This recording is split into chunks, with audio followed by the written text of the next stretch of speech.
we all here? Let me see if I can get.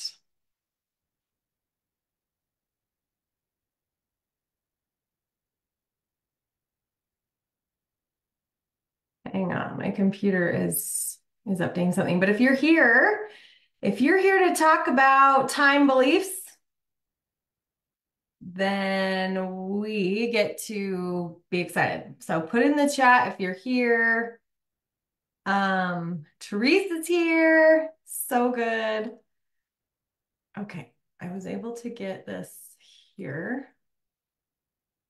I don't know how I'm gonna be able to. I got a new computer, and that means lots of things updated. Who knew? Amy's here. Christy's here.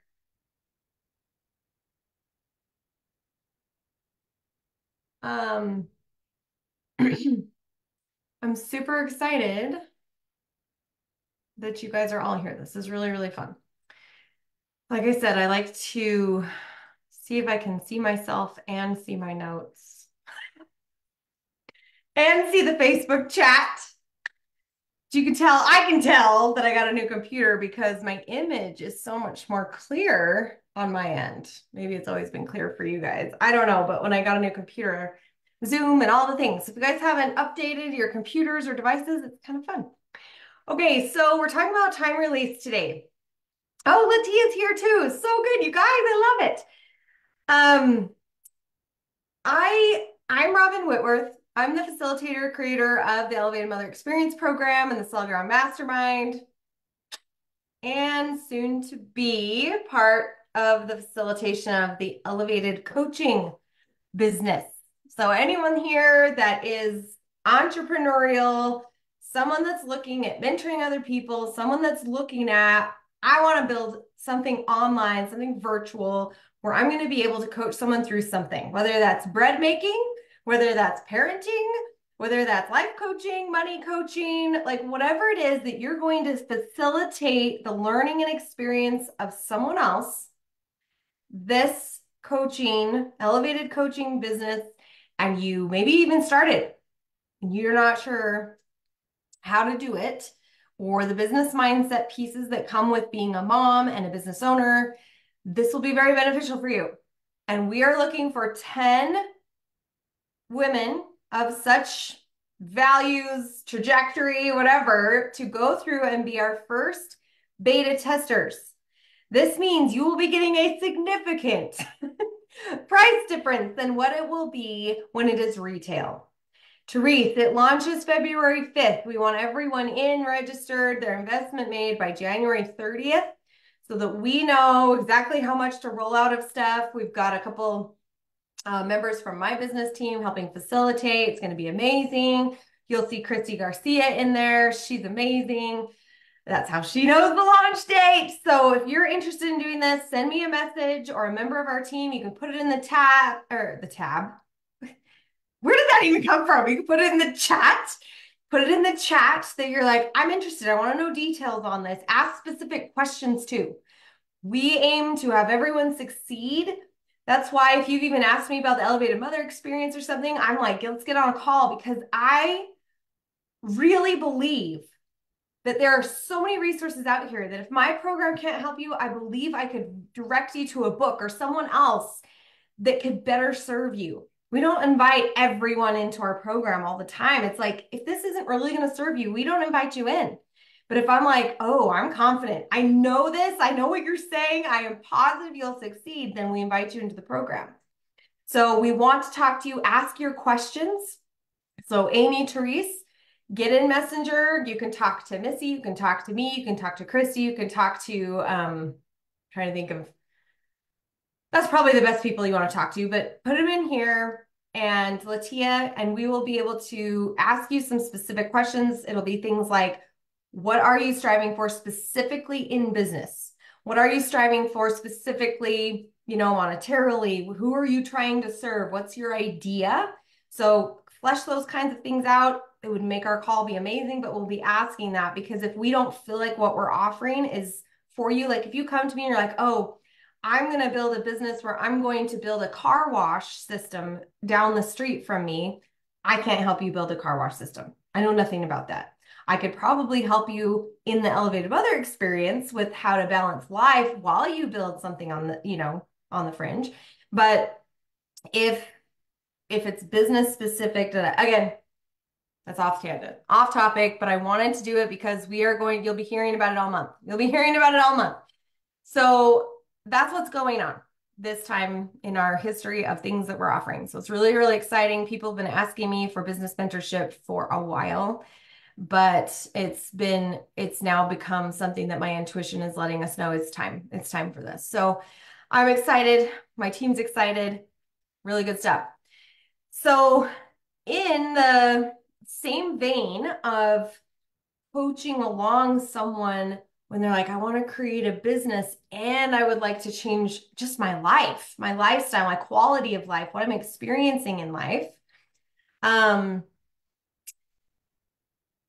beliefs are so important. I actually just met with a beautiful, beautiful mother this morning, and we talked about how time beliefs are really subjective to the person, what you think about time, where you feel like you are in time. And if you saw my post, I posted things like phrases that say, well, there's a light at the end of the tunnel. If I can just get through this, that's a time-bound idea that there's going to be a time where you're going to get through something and then an event is now viable to occur.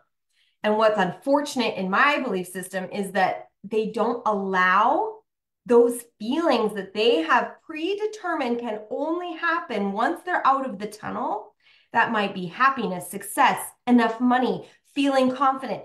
They've reserved it for the end of this journey. So while they still feel like they're in it, they don't allow those feelings. The mind says, oh, we don't have those feelings till there. Okay, that's the belief system I'm working on. So these beautiful, amazing moms that are probably doing a hard thing, they're building something, they're getting through the first stages of maybe motherhood, they're whatever is feeling like a growth opportunity, a challenge for you. And you've said, I will feel better at the end of it. It's really, again, in my belief system, it's a tragedy that they've reserved beautiful feelings of success, progressiveness, contentment, peace, happiness, joy, thinking that is only available to them over there because of a time-bound belief system. Is that just blowing your minds? So one of the other examples, it's like, after Christmas, I'll be able to make that decision. That idea is like, oh, after this amount of time or during this period of time, I will have so much stress, I can't think about this. Well, after I get through January, everything's in uproar. I have to put everything away. I got to get my house back in order. Then I'll have enough brain space to, oh, well, once school's back in and we're in a routine and we haven't had any holidays, I'll have enough money to. Yes, the Happiness Advantage book. Excellent. He talks about and proves through years and years and years of research and, big longitudinal studies that if you choose those feelings now, you get through whatever it is you're doing as a joyful person. And you have more creativity when you do that. You lean into your talents when you do that.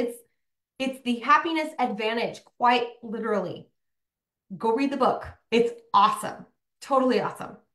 And if your husband struggles to understand this idea that they don't have to wait, I say that because that book is specifically, I feel like it lends to the masculinity mind, a mind that likes to compartmentalize. That may be you, but a lot of times men respond really well to that book, where maybe they don't respond super well to more introspective books, which lend to more feminine energy. Take that however you want. But saying, I won't have enough money until what? Till you've made $50,000? What if in the course of creating $50,000, you had to hire this person and you had to buy that new equipment? then you don't actually have $50,000 in your account. You might have 10 because you had $40,000 of expenses. I remember being mentored by a man, beautiful masterclass series I went through, and he's like, I make 12 million a year. 2 million of that goes into my personal life. Okay, we're getting balloons when we do. Okay. This is a new feature since I've updated Zoom. I get these little fun things. Okay. So 2 million went into his account. $10 million was his expenses.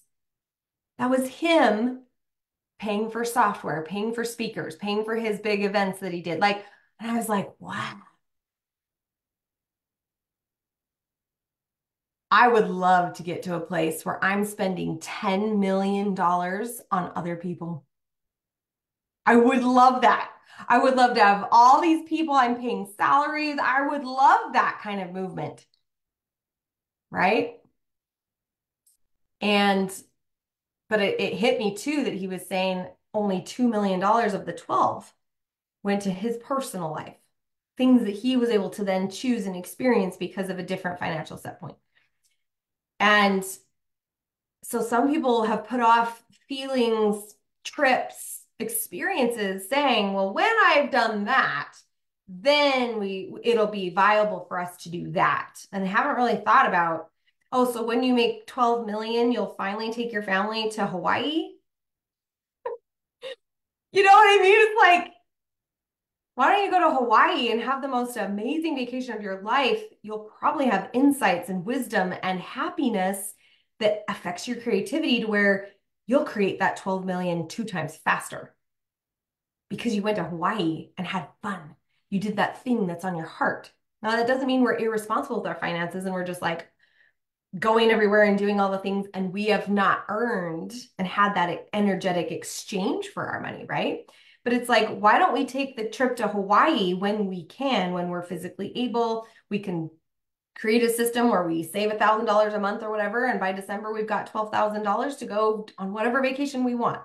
So these time-bound beliefs, do you see how they can get us into trouble? And I want to talk about where I was, because a lot of times it helps you guys relate and know that, like, I haven't always had this wisdom, right?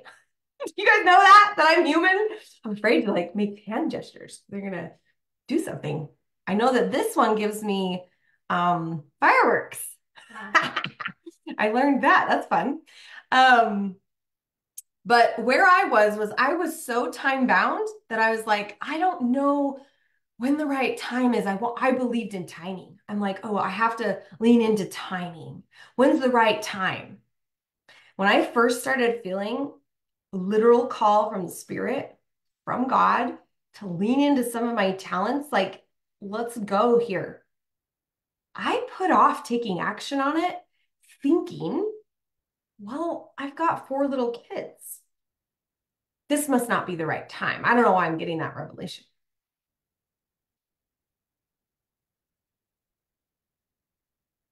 What a great inspiration, but it's not the right time. Think about it, ladies. I'm going to be bold. You'll be questioning what you think about time. Is God time bound?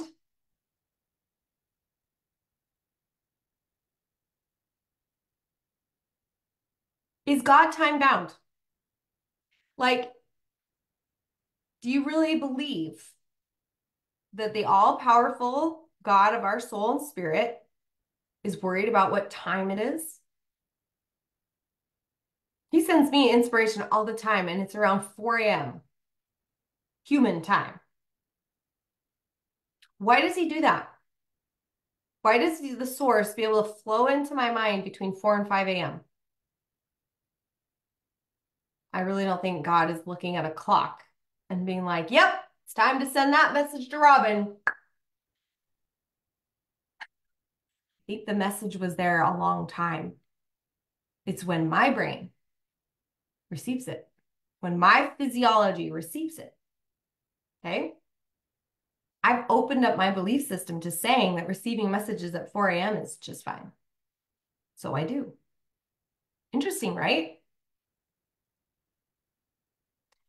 So if we think, oh, I've been inspired to do this thing, but it's just not the right time.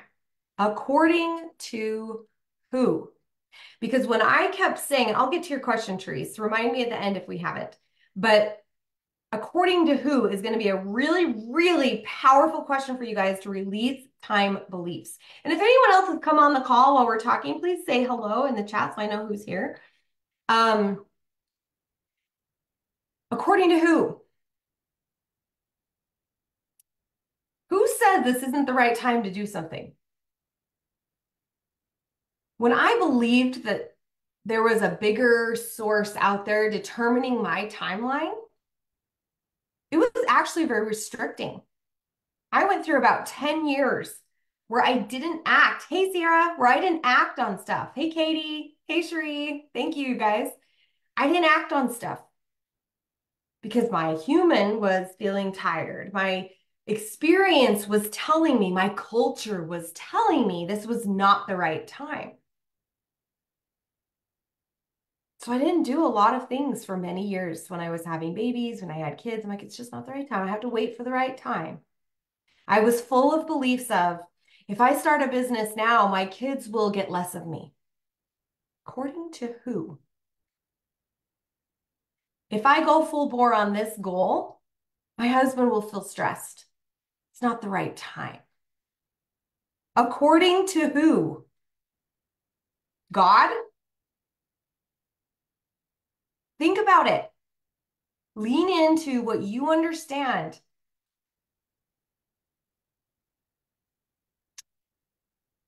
Living in that space gave me excuses. It's what helped create limiting beliefs. I did a quick Google search before this call as I was thinking about my notes. Like I put in top time-bound limiting beliefs, and I think thousands, probably 50,000 different articles came up that were talking about how time is actually the crux of most limiting beliefs. I'm not enough can hinge on, I haven't spent enough time studying this, right? We have a belief that there's a certain amount of time that's appropriate that then I can serve people. I should have to teach for at least 4 years before I could say I'm a professional. Before what? Before you can actually serve someone? Do you see how many people you could like totally not be serving because you think it can't be until 2028? Sorry, everybody, I can't serve anyone until 2028. That's just not approved. It's just not approved.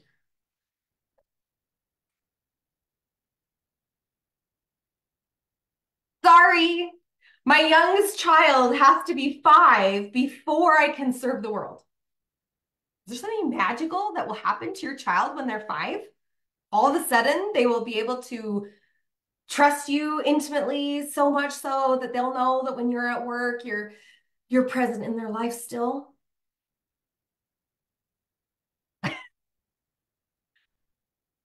If we believed that we shouldn't do anything amazing until our kids are a certain age, you would never do anything until you die.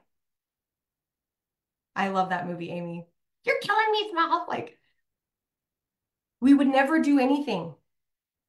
If you've ever read the book, The 5 Regrets of the Dying, one of the top regrets is that people lived for other people. That's what time beliefs do.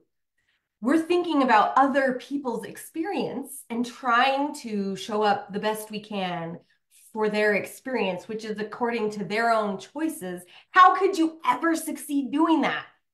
It's impossible. It's impossible. Once we stop taking responsibility for other people's experiences in their life, realizing they're going to choose what they're going to choose, I recognize that if I have pure intent and I work on being present with my kids, then whether my kid is 9 months old or 5 years old or 16, they're going to feel it. They'll know. They will know. And if God has put this in my heart and we've planned to do this, then my kids must be born to me being capable of having a mom that's going to work 4 hours a day. Right? I really lean into the idea that if this is my soul telling me this is part of my mission, then the kids that were born to me are capable of living with that kind of experience, and it will be for their benefit. My working will not harm them. In fact, if this was my mission and these are the kids born to me for this, and I don't do it, could it actually be to their detriment? Maybe they were born to have dreams and goals and they were never modeled it because the mom never leaned into her dreams and goals. Does that strike a chord with anybody? As I have leaned in that this calling is from God, I don't question the timing. I don't question the inspiration that comes to me. And when I have thoughts about, oh, but what about my kids? I'm like, I wonder who's telling me that. I wonder who doesn't want me to share my mission right now. It's not God.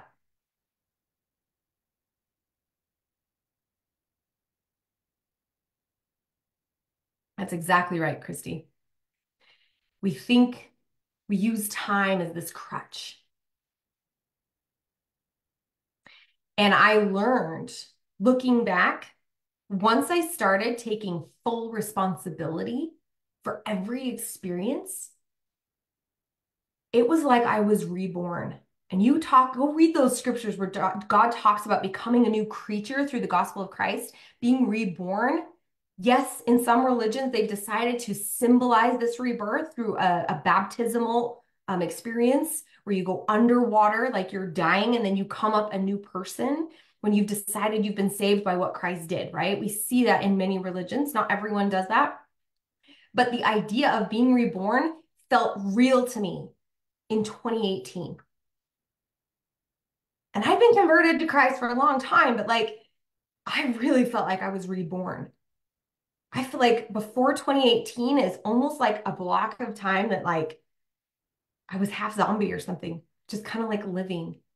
And once it was like, no, I'm going to start trusting my intuition. I'm going to start trusting inspiration. I'm going to just go and believe that whatever I feel like I'm lacking, God will make up the rest with his grace.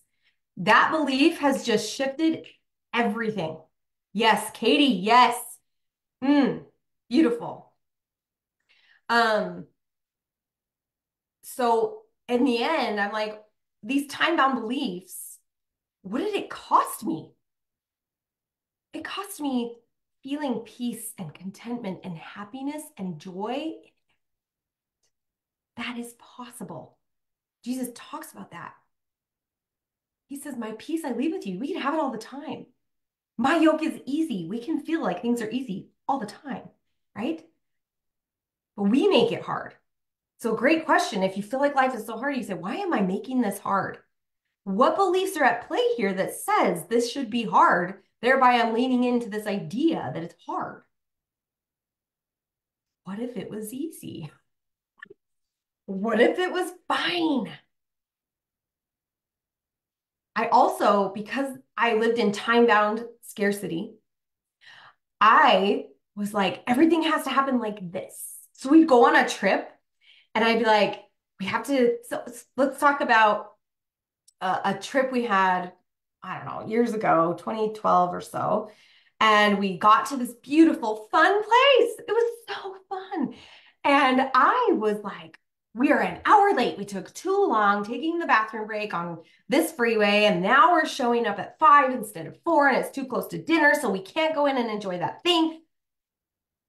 Dude, I was so high strung. And then when we checked in, the gentleman was super chill and he was taking his time, but I was projecting my onto this guy. I was just like, can we please get into the room? We wanted to do this thing that's available, da da da. And he's like, it's okay, you can do it, at this time. And I was like, no, it's not okay. Like, I totally, I was so tense.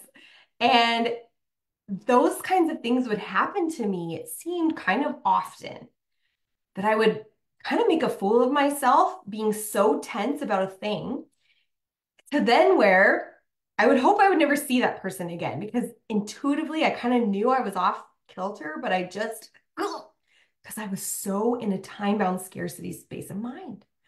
I would speak with little, you know, we better do that, and I'd have this tone. I'm embarrassed of that past version of myself, right? And I would speak that way to my kids too. Be like, come on, don't you know we're all in the car? Like, oh my gosh. Like 30 seconds is really gonna change our entire lives. It's just crazy when you live in this space of time scarcity.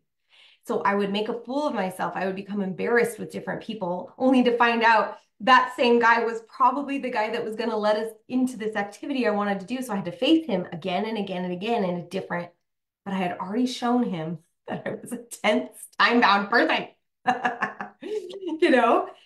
And that would happen to me. I would get embarrassed with different situations because I was in this space of such scarcity of time. And that goes to beliefs about self. It goes to beliefs about the experience of other people. Oh, my husband is going to be so sad we didn't do this. My kids are going to be lacking this experience because we didn't get there at the right time. And until I stepped out of all of that, and it was like, wow, wow. I was projecting so much onto other people that they would not have otherwise ever chosen to feel that way, think that that was so valuable. They were just choosing to go along the trip that we were on, trusting it was fine. And yet I was making that it wasn't fine, you know? Anyone else had these experiences? Has anyone felt like they're tense sometimes about time? Am I alone? Or do you know people like this? But they're just a little tense about time. This is a cost. It was costing me relationships. It was costing me experiences that could have been so beautiful. But because I was so wrapped up in the time, it became, and I had a belief that that wasn't okay, then I wasn't okay. And I projected all that the things were not okay. My goal didn't happen in 4 months, it happened in 5. Dude, you still did the goal, but because it didn't happen in 4 months, I would sit in a pity party, not even accepting, loving, and cheering myself for doing it in 5 months, something I've never done before. How could I ever set a time limit on something I've never done before? So, um, yeah, beautiful, Amy, beautiful. This is deep. So let's get into the how a little bit because it's going to answer part of Teresa's question. And Teresa, please come back with it. If I don't come around all the way on this time belief about setting goals with time frames. So this is kind of deeper stuff. So if this stretches your mind, that's okay. Sit with it, right at the top of your notes. I'm feeling expanded. And just, it's okay. But ask yourself, really, what is time to me? Do I even understand it? Do I even want to understand it? What is time? According to who? I believe God is not time bound.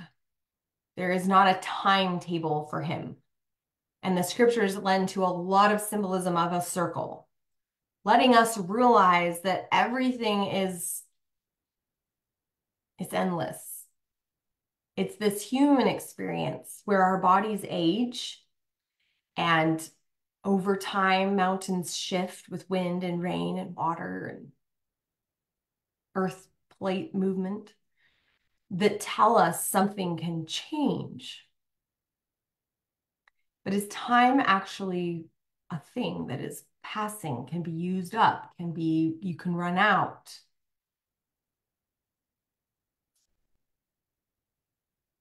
Gets deep. When you can start releasing time, you can start having beliefs that everything happens at the right time. Because maybe time was just constructed by my brain to help me cope. Through my studies and reading, I've discovered that the concept of time is a philosophy that most humans adopt to cope.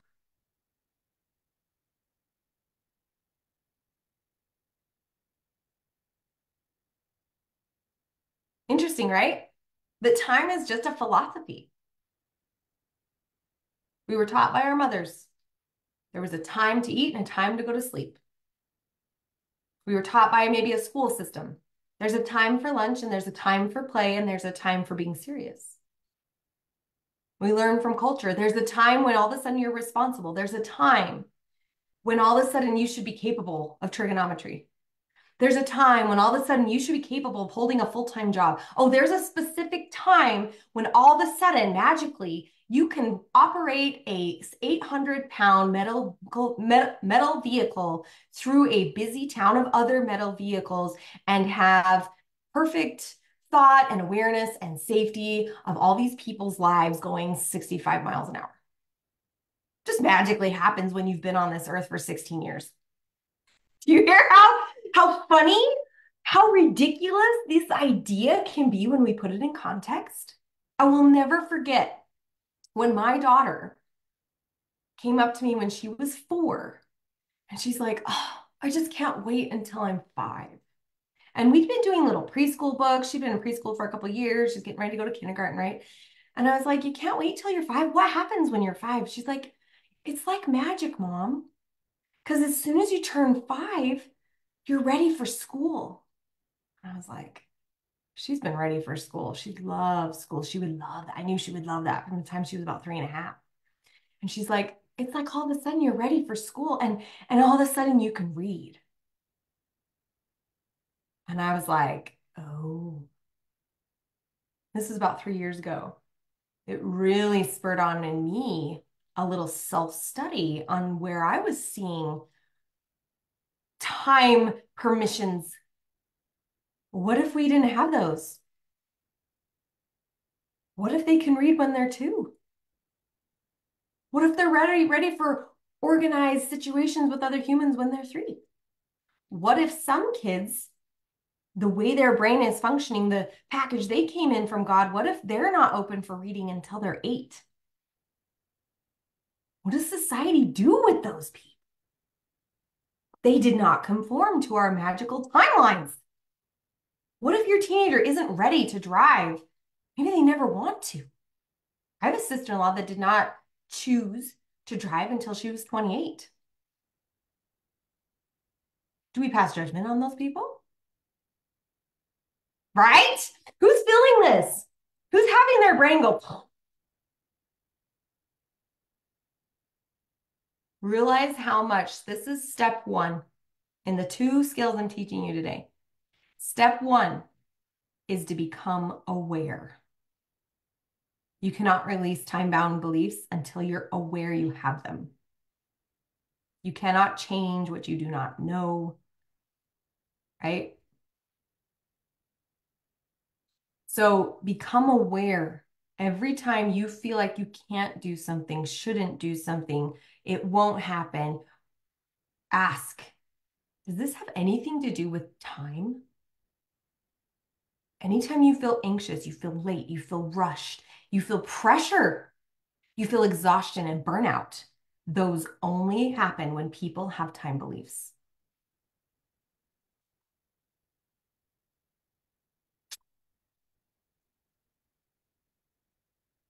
Blowing your mind? So begin by exploring your own thoughts and asking, according to who? According to what? Who says the laundry has to be done by 3 p.m.? Who said that the bills could wait? Wait for what? Who said the bills could wait until the last possible instance before they're late? Who said that? Who said? Who said the registration could wait for dance class until the deadline? Who said that? I hear a lot of moms. Oh, I'm so stressed because the deadline for this and this and this, and I knew that. They chose to wait. When we start taking full responsibility, we no longer let the bills wait until the due date. We choose to pay them when it feels good. Because waiting till the deadline, clearly your body responds in a way that may not be super beneficial for you. Start looking at some of these things you're choosing. Oh, the laundry doesn't have to be done until the end of next week, but then you've got company coming and they're going to be needing the laundry too. You know what I mean? I don't know what your context is. But then you get responsible and you're like, no, I'm actually going to do the laundry today because And all of a sudden, your weekend with your people is just great because you took responsibility for what was happening. You don't put things off. It's not saying you'll never come upon a time where maybe you really didn't know the registration and there's a little bit of like, oh, but again, you take responsibility. You say, oh, I really want my daughter in that dance class. Today is the deadline. How do I adjust my day so I can get over there? It becomes a neutral situation. But when you've known about it and you let it sit there, it starts filling your mind. All these things that you're not taking responsibility for on a timeline you're aware of, it stacks up in here. And all of a sudden, we've got a messy desk. We've got a whirlwind of thoughts, deadlines, ideas that we just didn't take responsibility for and put it in the phone. We didn't schedule it. We didn't. So interesting. So when something feels hard, challenging, blah, blah, blah, according to who? Who had the choice here? If we're going to choose to wait to pay our bills until da da da, then we choose that feeling, that experience, that emotion. We're choosing it. It was your choice, right? It creates a little bit of a different energy. So this touches all sorts of things. It can touch your marriage. Who says your husband has to be in your bedroom with you by 9:32 and 32 seconds or else he's neglectful? Who says that? You know what I mean? This like digging in your brains a little bit. Time-bound beliefs really matter. It matters to start becoming aware. That's your first step. Just start becoming aware. The second step is to realize that this is just a philosophy to help us cope. It's your belief about the responsibility of your life that affects your own philosophy of time. It is your own creation. Any time-bound belief is your own creation, usually fed by culture, beliefs that were given to you by your mom or your grandma or whoever, right? This can be empowering. This second piece of realizing I create my time experience. So it's like, oh, you want to release the time crunch from your life? Oh, you get to realize that you actually created it, which means it can be empowering where you go, oh, well, if I created it, then I can deconstruct it. That's empowering, right? Some people, though, are in a mindset space where they might feel self-defeating. Why did I do that to myself? Like they really are taking this personally. This might even feel, if you're feeling a lot of resistance, just like, oh, I don't know if I'm liking this. That can feel attacking, right? This is a spot where you probably have some wounding or trauma. People put their time beliefs on you and you felt forced to do something in a certain time span or to learn something when you were clearly not ready. Like there's some wounding and trauma in there. That's okay too. And in my belief system, it's like, oh, we became aware of that. To me, it's all empowering. Once I know, I'm like, oh, even if it is from a traumatic thing, even if I'm feeling resistance with this, I know I can change. That's what Jesus tells us. You can change at any time. But every time you witness a new piece of truth, you get to shift your behavior to then change your life, right? Ignorance says, I just don't have a say.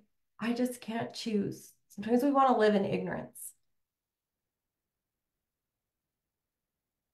And want says, well, there's never enough time. I can't do that. It's not the right time. I want it to feel this way. It has to be. But God promised that everything already exists for us. He tells us that in the book of Isaiah. He tells us that in the book of Micah. He tells us that all throughout the New Testament.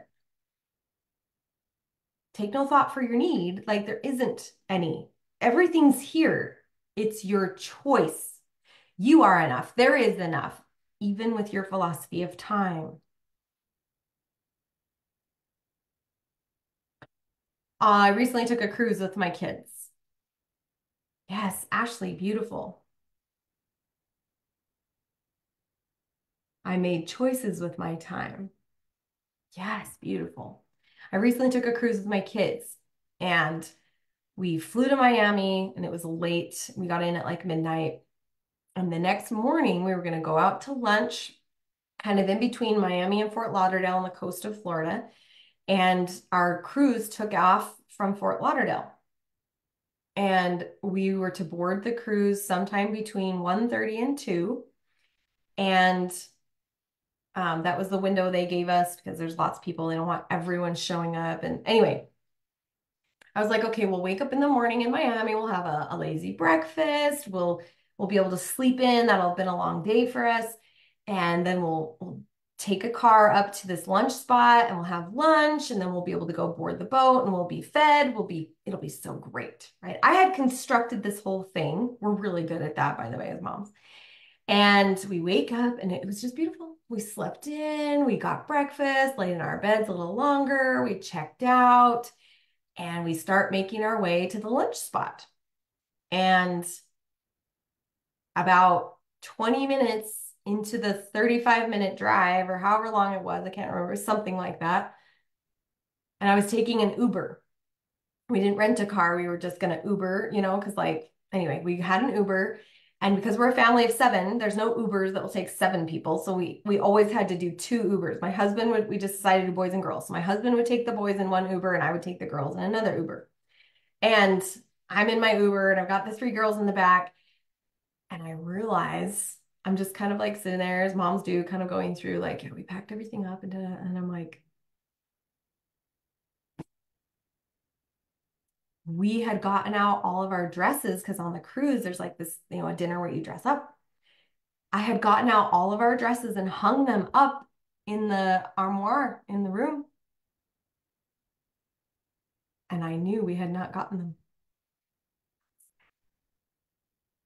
My old patterns started to get tense like this, and I was like, turned back to my daughter and I'm like, we forgot our dresses. And she was like, we did. And the Uber driver kind of looked at me. This is grandfatherly type man. He was older in his 60s. And I looked at him and I said, hang on, just hang on. And he's like, okay. And I'm like, do we have time to go back?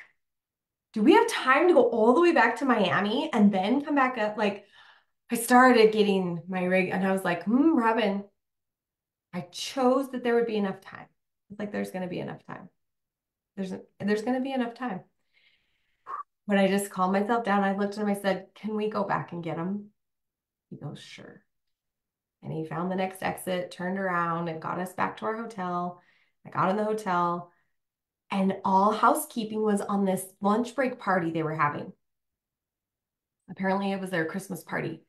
And I was like, we just checked out 25 minutes ago. We left our clothes in the room. Can I go get them? Or whoever cleaned the room, where is this? Can I go get them? And they're like, well, we're having our big party, so no one's available. I'm like, again, I'm like, gotta get back in this car. The Uber driver was going against Uber rules and like waiting for me because I got out of the car and I even got this text from Uber's like, it looks like you exited the vehicle. We can cancel this ride anytime. And my girls, and I was just like, okay. I'm like, there's enough time. There's going to be enough time. There's going to be enough time. Like, it's fine. So I tell the lady, I'm like, look, we're actually trying to get to the cruise port up in Fort Lauderdale. You're talking to me. I'm sure you have access to wherever this room is that has our clothes in it. Can you please go do it? You know what I mean? I was like, I'm not going to be tense here. It's going to be great. And she's like, well, let me go talk to the lady. In the end, we got the clothes. I literally like ran out of there. We got back in the Uber. The guy took us up and we actually had time to go through a drive-through, get food. And we got to the port and it was like, I think 2 o'clock and our window was 1:30 to 2, anyway. But I was so grateful. I was so grateful that I took responsibility for my action, my experience. And I was just like, and my husband's texting me. I'm like, we're going back for the clothes. He's like, okay, well, we'll pick up some extra snacks and it'll be fine if you guys end up missing, the window to get some food before we have to do all the stuff when we board the boat. And I was like, great. Do you see, like, because I remained calm and like it was this thing, it wasn't a thing. Like the kids remember it, but they don't remember it because it wasn't an emotional experience for us all. And so being able to own my choices about time has become a great asset to me. Because in business choices, kids' choices, when we get to the ballet, when we, like, it's like all of a sudden there's a calmness to my life. All of a sudden it's like when I feel myself getting tied in knots about something, I'm like, Robin, is this a time-bound belief? What's going on here? Do you think, like, if we launch the elevated coaching business that I talked about at the beginning of the call, if we launch that February 5th, that's the goal, right? But if it comes February 4th and something is just not lining up and I message people, I'm like, hey, we're starting on the 7th. A time-bound belief might be like, oh, these people are going to be so upset. And I'm like, no, they're going to trust that this is for their success. And I'm just going to write the story that they need 3 more days to feel comfortable too. It's going to be great. Like I used to write stories like, oh, now they're going to feel like they set aside this time and they wasted all their stuff. And I had to go, no, that's your story, Robin. That's your story. And has that actually ever served you? If I get to a meeting and they end up starting a half hour later, am I upset?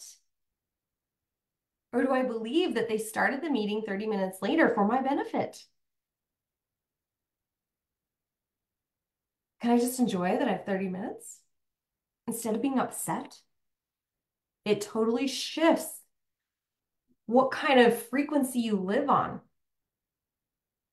The tense, not enough, scarcity is a low vibe.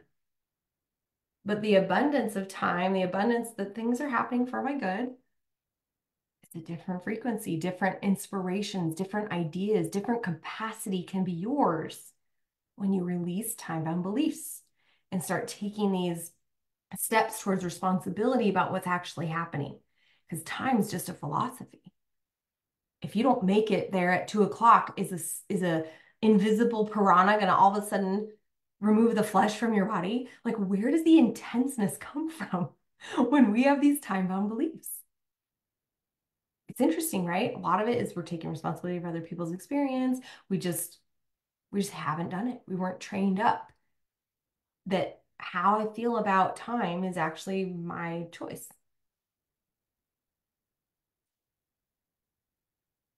It's interesting. So I want to go back up to Teresa's question here. When getting clear on my money goals, I've heard to put a time limit on it so you can identify how much by when. Is this true? How do you set a goal with time if you need and want something to happen by a certain time? What needs to change in my thinking there? Based on what I've said, Teresa, if you're still here, do you have any other thought about that already?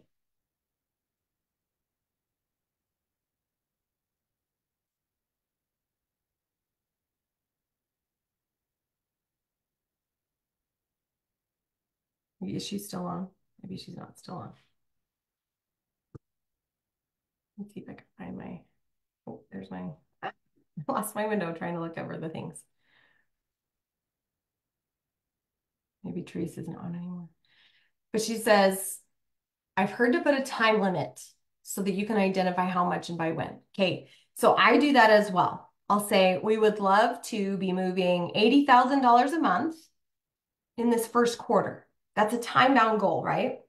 However, my belief system says, this is where I'm striving for. This is where I'm making my decisions. This is the kind of coach I want to hire. Has someone done 80,000 in a month and in a quarter? You know what I mean? It helps me to create the next step. Where this can become limiting is when I did $20,000 in the first month. And I'm like, I have a time-bound belief that there's something about my value, my worth, blah, blah, blah. I only did $20,000 in the first month. That's not going to... Dude, can we just celebrate that you did $20,000 in a month? Can we just be excited and go, okay, well, if I did $20,000 in this amount of time, what did I do to create $20,000? Can I do that times 4? Because then I'll reach 80 grand. Right? It's just releasing the time-bound belief says, yes, I want to do this because that spurs me on in a certain action, but I don't have to believe that it has to show up exactly that way.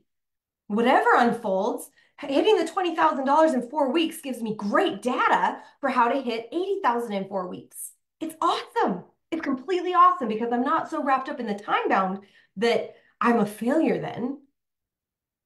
Then I take those tips I made in second month, I might do 40 grand. I'm like, all right, I can see this 80 grand happening.